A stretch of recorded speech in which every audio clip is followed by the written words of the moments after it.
turi kumwe na Lisa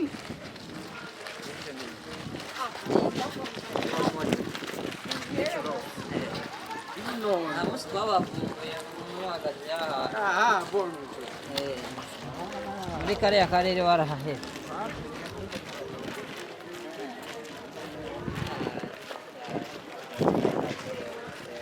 katira wala matafari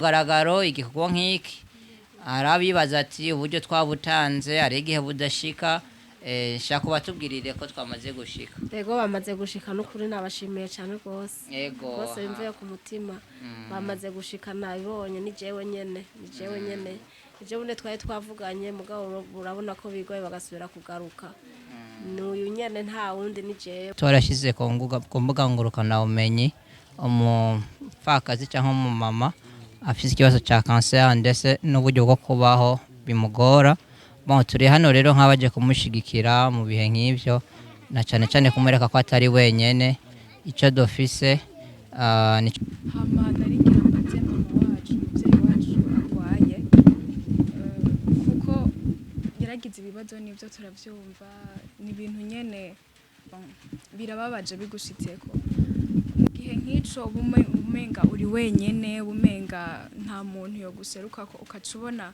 amativi nkaya nk'izidashoboye gushika ziraguserutseko nagira ndakubaze uko vyakira si vyakira neza canke nabi jiseze nashaka kumenya ibintu twazanye tumushikiriza umuvyeyi wacu uko bingana kose twisere kaza ko kuduhezagira ego kandi ikintu nari ntibukiye kuvuga hariho ukuntu ninazaha mu nzu mara iminsi naravyimbye uko hanyuma hariho ahantu rero hari inkovu niyagaje h'igerenade haciye hakoboka urumva rero haguma haduga amazi mbona ko umenga hazohava hanzanira ikibazo n'amajaha n'amajaha ngaha urumva aho hantu haranteye ubwoba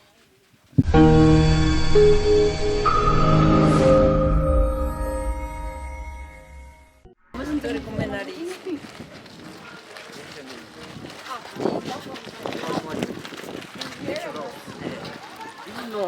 twabavumbuye muhagaze ahantu muri kariya karere warahahera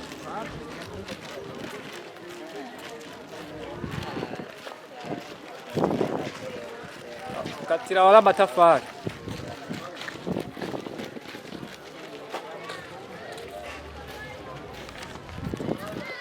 1 2 1 2 everybody, and my name is Radio.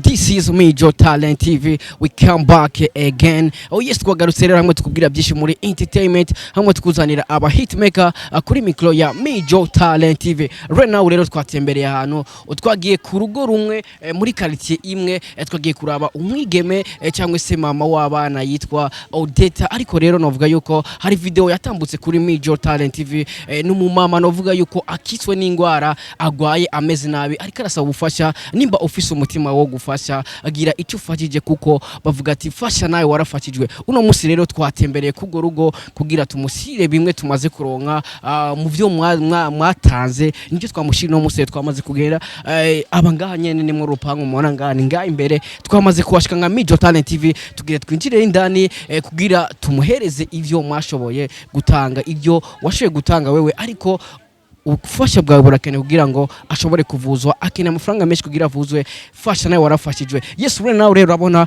abo turi kumwe hari yandi bazo urabona cameraman urashobora kwegera hano gatoya cameraman come. Yes urabona bamwe twagendanye nabo ari ama media menshi ari naba best cyane urabona ngaha.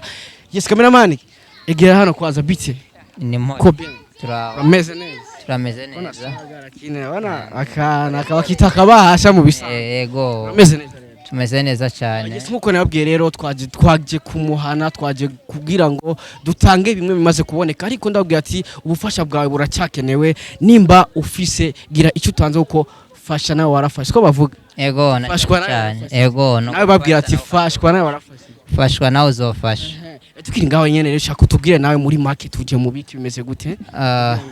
turabashimiye cyane kuri no televiziyo MIJO Talent TV turi hano n'amamedia atandukanye nka J TV online, MIJO Talent TV ndetse na na BAC GLOBAL TV. Turi hano mu gikorwa cyo gufashanya. Tumaze iminsi twarashyize ku mbuga ngurukanabumenyi umupfakazi cyangwa umumama afite ikibazo cya kanseri ndetse n'uburyo bwo kubaho bimugora. Turi hano rero nk'abaje kumushyigikira mu bihe nk'ibyo, na cyane cyane kumwereka ko atari wenyine. Icyo dufise nicyo twazanye, twongera kandi tunashimira abagize icyo bakora batandukanye. Niyo mpamvu mubona turi hano. Yego tukaba tuko turitegura kugira ngo dushike mu kibanza asanzwe atuyemo. Yego cameraman washaka kubereka ikibazo atuyemo, ndibaza nababwiye twamaze kwashika ntihajya ariko ndibona nga bamaze kwitegura fresh, wana n'ibintu babiguza, ariko mbega turashobora kugenda cyangwa yaburike? Bon, ni umwanya muto nya gusa tukaba tugiye. Yego yes, nkuko yabivuze hari ama media menshi, hari za bro ndibaza wana hari ama media menshi. Nakubwiye ati nimba ufise nawe gira icyo ukoze kuko fasha nawe warafashijwe, siko bavuga bro? Yeah bro, ko nyene kabisa. Bavuga gute mu Kirundi? Bavuga ngo fasha nawe warafashijwe kandi ineza nibora. Neza nibora ineza nibora. Yes, mwamaze kubona rero aba nibo turi kumwe na ma media turi kumwe, tugende kuri ico gikorwa kugira ngo tushoboye gufasha mwene wanyu, fasha umurundi mugenza kugira ngo ashobore kuvuza. Bayivuze agwaye kanseri murazi ni ingwara novuga yuko ni ingwara mbi. Ego ni mbi cyane gose, saba uburyo bwinshi cyane. Ego yes, reka rero tuwakanya yandi ma media nayo kugira ngo bashobore kora presentation hama dushobore kugenda kigwa cyatuzanye. Yes, MIJO Talent TV, we love you so much Mr. Radio. Yes, bakunzi ba MIJO Talent TV, nkuko nabikubwiye wamaze kubona twamaze gushika mu rugo. Abangaha nyene twamaze gushika, turi kumwe n'abagenzi bacu, turi kumwe n'andi ma media agiye atandukanye, turi kumwe na JTV, turi kumwe na BAC Global TV. Twamaze gushika rero mu rugo nkuko twababwiye tukiri ku ntango, tuge dutangure rero kugira dutange ivyo we watanze cyangwa se ivyo je natanze, ariko tukubwiye ati ubufasha bwawe buracakenewe, gira icyo utanze, fasha nawe warafashijwe.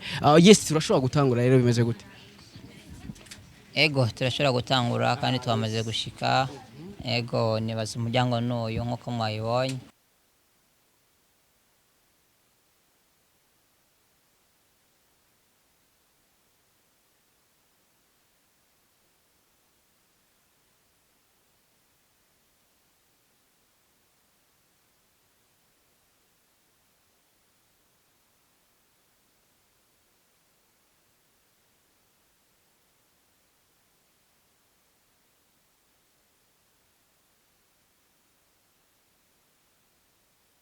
Twaje tuvuye mu ntara imwe ya Bujumbura, turi hano nkuko mubona mikro n'abantu bashigikiye igikorwa.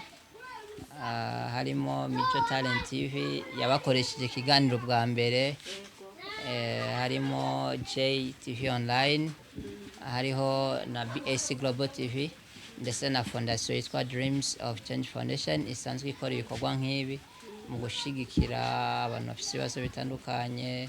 Ntidushigikira abafite ibibazo gusa, bivana n'icyo umuntu aba yifuza ko bamufasha cyangwa bamukorera. Turanezerewe cyane kuba twasanze muri amahoro. Amazina ni Imana, ndi hano nk'uwaserukiye kino gikorwa. Turanezerewe cyane kubabona, aba bose mubona nabo turi kumwe. Sinzi muri amahoro rero? buke turamahoro, ariko basha tumaze igihe tugwaye. Umaze igihe mugwaye? Kubera ngwariye ngaha mu nzu, kubera sindonka ukuntu bambuza, sinivuza kwe. Mbega ikibazo mufise twaravyumvise, ariko murashobora kandi kubitubwira neza kugira ngo n'abazokurikirana bino turiko turakorera hano bamenya ati uyu muvyeyi afise iki kibazo, kuko ni vyiza ko iyo umuntu afise ikibazo gishira ku mugaragaro, info habonetse umuntu ashobora gushigikira akagikora, kuko nubwo baje kubakoresha ikiganiro bishoboka ko hari abatabibonye, ariko kana kandi kajyo keza ko kongera kandi gushira habona ikibazo mwoba mufise, kugira ngo nuwo wese azobibona mu nyuma canka akavyumva mu nyuma ashobore kugira ico akoze. Ego kazi. Yego tugere Kristo, naganze Kristo. Mukuri muragize neza cyane, ndabashimiye. Jewe naragize ikibazo rwose, nyene ubwa mbere barandasa nyene ndamererwa nabi kuva mu 2002 gushika n'ubu nkirasho ariko naravuye mu bitaro mvayo ntarakira neza kubera batinye kunyopera hanini ningaha mwivi. Mbega mu bitaro wari umaze igihe kingana gute? Mu bitaro namaze y'imyaka 4 hajya kuri wa karete. Wavuyeyo rero muri 2006. Okay. Hama ntashe canda nguma nyene mfise imibereho mibi kubera naciye ntaha nshashikira kujya 6 aho nyene Padiri Buyengera yari yaradufashije kugira mbeho. Yego. Aca aravuga ati aha niho nakubakiye kugira ubeho.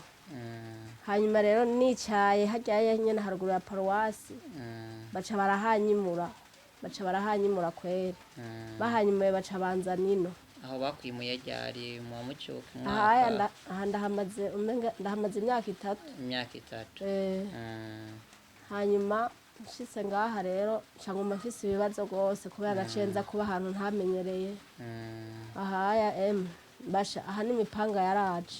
Mbega ngaho urapanze canke n'inzu ya paruwasi? Aha n'inzu ya Padiri Buyengero nyene yubatse. Yego. Ariko nazo nyene bariko barazidukuramo. Mbega ko bariko barazibakuramo niki mubona bazobakorera? Mbega hari ibindi bibanza bagenye canke bazoshobora kubashiramo? Oya mbere bariko baranatuburanya kubera baratwitwariye ngo nidusohoke inzu. Mbega n'ubu abariko batwumviriza mwabasaba iki komba hari ikibazo kigiye kwaduka kinini ufise ikibazo c'ingwara ugiye kwirukanwa mu nzu ntugira icefa canke icaruguru mbega mwege muriko mwitegura gute mu bihe nk'ivyo mushobora kubamwo buraguzwa ahantu mutoye? Nta kintu dushobora kumenya ngene twitegura kuko batwirukana tutanabizi kandi urabona nka je ndagwaye ndikimuga kuguru kuguma kunsubira kukazamo ibihuta ahantu hari icuma byose nibibazo gusa burya hamaze igihe nari narabyubusha ahantu naronze narahetse kubera ngaha ahantu mba haramereye nabi baca barafata bagurisha ndiyo kandi paruwasi nyene iremera ko bagurisha kandi ndiyo. Burya rero ayo matafari yahaguze umuntu w'umugore acaje kubomora toilette kwanza ibintu byose ngo ninza bomore ngo yubake bishasha. Burya rero mu nyuma rero haca haratera induru cane acazana abahungu biwe ngo bice umuhungu wanje mugari defana makara barasinda baragwana ngaha gose. Hama mu nyuma niho baciye bavuga ati musitanteri niwe yaciye avuga ati ibyo bintu bibanze bihagarare kuko musitanteri yahavuye azi haca haraza ni radio y'igihugu aca avuga ati nta kuntu mwoshobora gusohora ukuntu umuntu nk'uku ameze gutya. Baca hagenda bari barapadiri padiri ramperuka avuga ngo nibaze gutora amahera yabo ngo nibareke kumunyanyasa ngo nibamureke mugabo mu nyuma kubera hariho abantu bamwosha cane bari indani bamenyesha amana bari indani baca barasubira baramwosha mu nyuma rero niho baciye bazana yandi makonfukasiyo ngo twitabe. Nubu rero tuguma tugenda naho tugenda mugabo mbona umenga nta kizovayo bashaka ko tuva muri izi nzu kandi nabi. None nk'ubu biragukundira ko witabiza convocation sanzwe ufise ico kibazo? Oya ntibikunda hari gihe bacagenda bakundega ngo nagize akagaye kandi ntava hondi ntashaka no kugendera no ku moto urumva ibintu byose bikaba hatari mugabo bamwe baragenda muri iyo misi gusa naye nagiye ndagenda bukebuke yego ariko naho tugenda urumva sentare hari ukuntu ngo yari amahera baca bashaka kuvuga n'ubuko twovayo. Reka tubwira bariko baradukurikirana kubw'ikibazo umuvyeyi wacu afise yavuze ko umwanya n'isaha ashobora kwirukanwa mu nzu ntagira haba ntafise aja wowe uriko uradukurikirana ushobora kuba wumva wogira ico ufashije no muvyeyi ushobora kuba umufasha inzu ushobora kuba umufasha ibintu byose yokenera nahawe Imana nigushoboza kuza kumushigikira ariko aravyisabira buri usaba ntabagize nabi nuko babona ko afise ikibazo. Dutumire rero umuntu wese ahari haba mu gihugu canke hanze y'igihugu aho uri hose nimba ufise ico woshigikira no muvyeyi urahawe ikaze. Twaje hano ariko ntitwaje kumara ibibazo byose afise tuje gukora igikorwa gishobora kumufasha uyu munsi canke ejo canke mu kiringo c'ukwezi ariko umenya ngo aracafise imyaka yo kubaho arakeneye ubufasha bwawe nikibe igikorwa ca nyuma ariko wiyumvire ko akikeneye kubaho kandi yifuza na cane ahantu ashobora kuba uburyo ashobora gukoresha mu kwivuza. Ego hama mu ngwara usanzwe urwaye barashobora kuzimenya. Barashaka kuzimenya kubera aho ngiriye ikibazo naciye ngwara n'umutima cyangwa na penetation. Urwaye umutima Nshangwara n'intuze nshangwara na diabete ariko se diabete umutima baza baramuza kurya umunyu kugira sintangure kunywa imiti ngo hari gihe byohera ncambanza kuba ndabyitondeye kubera rero ntaca ndaza kuraba ngene bimeze ntabwo nkamara yo kuzandagenda kuraba ngene bimeze sinzi ngo aho bimeze naho mugabo ingwara mfise numva ni nyinshi kweri ni nyinshi gose none usaba iki abariko badukurikirana? Nasaba yuko bomfasha nyene bakaraba ngene no baho nanje yego ko nkiriko ndagenda ndibaza ko umenga bomfasha no kure umuntu yobishobora kugira ndabe ngene nza ndivuza. Yego turabashimiye cyane gukanya mwafashe mudusigurira ikibazo gihari. Sinzi ko muri aba turi kumwe hari ubundi bafise nk'ico yobaza. Yes, bakunzi ba MIJO TALENT TV mwamaze kubyumva, mwumvise byinshi, mwumvise ubugwayi afise, mwumvise uko abayeho. Tukiri ngaho nyene je cyane mbashatse kubaza ikibazo, wavuze ubugwayi ariko ntibigeze tubwira mbega ku bugwayi bwawe nko kwa muganga mbega ho bakenewe kugira ngo ushobore kuja kwivuza, mbega muri ivyo bikenewe umaze kuronka mwibiki kugira ushobore kuja kwivuza?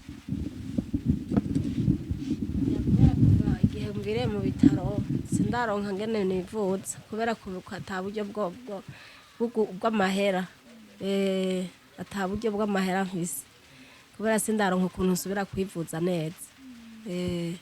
Yavuze byinshi kubijanye n'ingwara afise, haro nizo ashobora kuba ataramenya ivanye nuko atararonka uburyo ngo aje kwa muganga, na cyane cyane nka scanner irakenewe ku muvyeyi nk'uyu ko scanner ifasha kumenya buri ngwara yose iri mu mubiri w'umuntu bakayibona bakamenya ukuntu bakwiye kugukurikirana. Twongere kandi tubasaba ariko badukurikirana kugira ico mukozi kugira ngo umuvyeyi nk'uyu agira havuye n'ahashitse. Ni wewe ni jewe tutegerezwa gukora kugira ngo tugire ico dufashije. Ego hama muvyeyi turi hano nkuko twabivuze, hari abari hanze bashigikiye, hari abasanzwe barongoye canke bene ma TV nka JTV online nawe yashigikiye, wa MIJO TALENT TV nawe yashigikiye, wa BAC GLOBAL TV abo bose bashigikiye nubwo batari hano. Murabona ko ibintu byabo byashitse kugira ngo bishire ku mugaragaro igikorwa nk'iki. Arabibaza ati uburyo twabutanze ari igihe budashika, shaka batubwirire ko twamaze gushika. Yego bamaze gushika n'ukuri nabashimiye cyane rwose. Yego bose imvuye ku mutima bamaze gushika nabibonye ni jewe nyene ije bunde twaye twavuganye mugabo urabona ko bigoye bagasubira kugaruka. N'uyu nyene nta wundi ni jewe. Yego nitwa Nizigimana Odette. Yitwa Nizigimana Odette. Hama naringira mbaze mama wacu umuvyeyi wacu arwaye kuko yaragize ibibazo n'ibyo turavyumva, ni ibintu nyene birababaje bigushitseko. Mu gihe nk'ico umenga uri wenyene, umenga nta muntu yo guseruka ko ukacubona ama TV nkaya nk'izidashoboye gushika ziraguserutseko. Nagira ndakubaze uko vyakira, si vyakira neza canke nabi, jiseze nashaka kumenya. N'abarwaye mu mutwe sinoreka kwakira neza ibintu nk'ibi n'ukuri. Nashimye cyane kubera sinaheruka kubona abana nk'aba ngaha muri iyi nzu. Ndashimye gose. Ego murakorera urukorwa cy'urukundo. Ndabashimiye cyane gose. Natwe turabashimiye. Hama reka batwegereze ibintu twazanye, sinzi uri hafi ko yo twegereze ibintu twazanye tumushikirize umuvyeyi wacu uko bingana kose, twizere kaza ko kuduhezagira.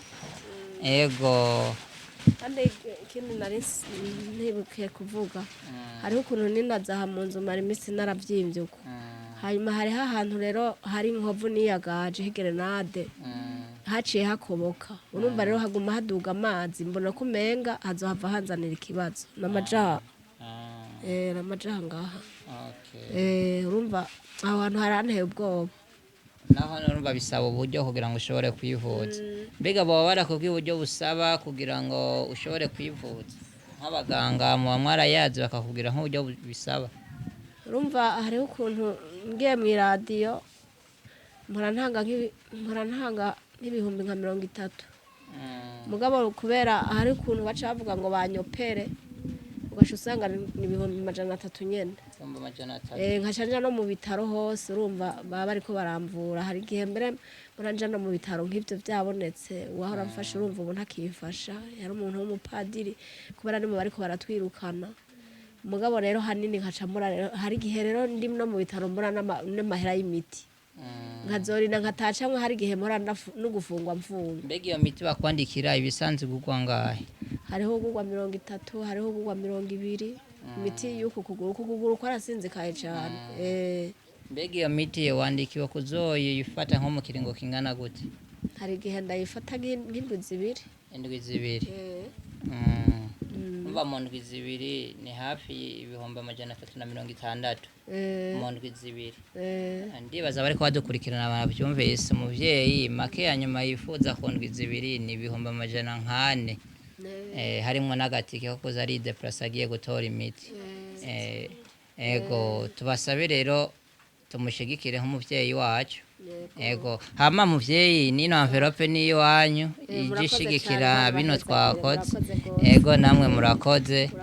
Ego twabwiye ko yavuye mu bintu bitandukanye mu bantu batandukanye hari abari muri Canada hari abari muri Australia hariho amashirahamwe nka Dreams of Change Foundation hariho JTV Online hariho BAC Global TV hariho na MIJO Talent TV hariho na Fighting for a Better Future Training Center abo bose nabagize ico bakora ndetse nabaho magazine yagize ikikora kugira ngo uyu munsi dushobore kuba twoshitse hano turabashimiye asinze akajambo mubwira bariko baradukurikira akajambo akajambo nabagize ico bakora ndabashimiye cyane abo bantu bose badondaguye je nk'ivyo nta nivyo menya no kuvuga ariko ndabashimiye cyane abo bantu badondaguye barakoze gose barashikiriye naho bari kure ndashimye cyane gose cyane bimvuye ku mutima ndanezerewe gose naho ngwaye naho ngendana ubumuga ndanezerewe gose yego murakoze cyane gose murakoze gushima hose ndabashimiye yego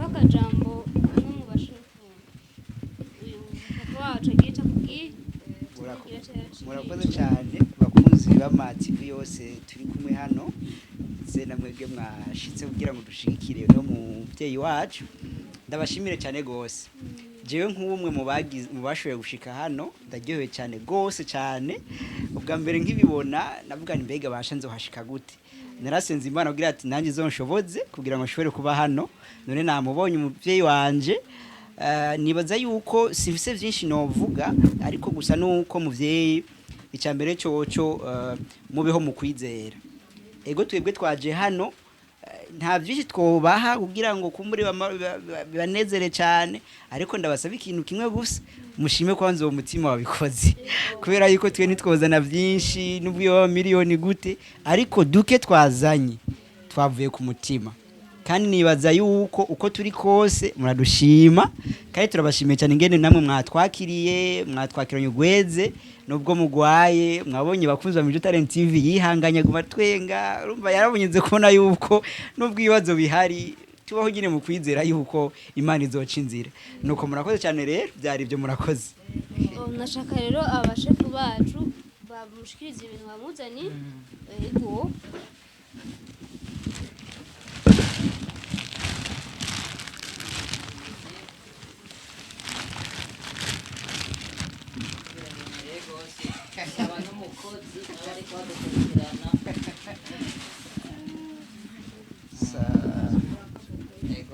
murakoze cyane